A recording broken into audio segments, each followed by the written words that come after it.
আমরা এই হচ্ছে ২৫ সালের প্রথম মাসেই আমরা পরপর দুদিনের ব্যবধানে আমরা দুজন কৃতি শিল্পীকে আমরা হারালাম। তো আমরা এর আগে হচ্ছে দুদিন আগে আমরা অঞ্জনা আমাদের মাছ থেকে চলে গেছেন।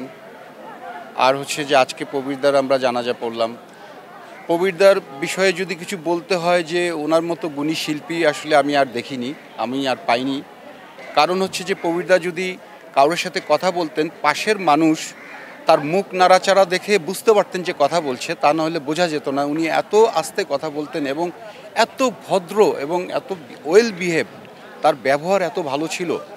আমি কোনোদিন তাকে রাগ করে কথা বলতে দেখিনি এবং সে কাজের প্রতি এত সিনসিয়ার ছিল। সবার আগে এসে সেটে এসে তিনি বসে থাকতেন এবং চুপচাপ তিনি কাজ করতেন। যখন ডাইরেক্টর কল করতেন তখনই তিনি যেতেন। তিনি কাউকে বলতেন না যে আমার শর্ট কখন, আমার হচ্ছে রোল কখন, কখনোই বলতেন না। তিনি যখন শিডিউল দিয়েছেন তো সারাদিনই তিনি বসে থাকতেন।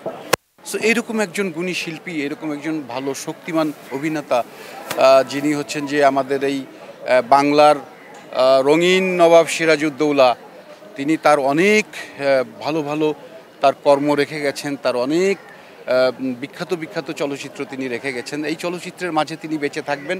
আর আমাদের অপূরণীয় ক্ষতি সেটা হচ্ছে যে ওনাদের অভিজ্ঞতা, ওনারাই এই বাংলাদেশ উত্তর এই চলচ্চিত্রকে ওনারাই হচ্ছে যে গঠন করেছেন, ওনারাই প্রতিষ্ঠা করেছেন এই বাংলা চলচ্চিত্রকে। তো সেই অভিজ্ঞতা থেকে, সেই আলোকে থেকে তিনি আমাদেরকে অনেক সময় অনেক উপদেশ দিতেন।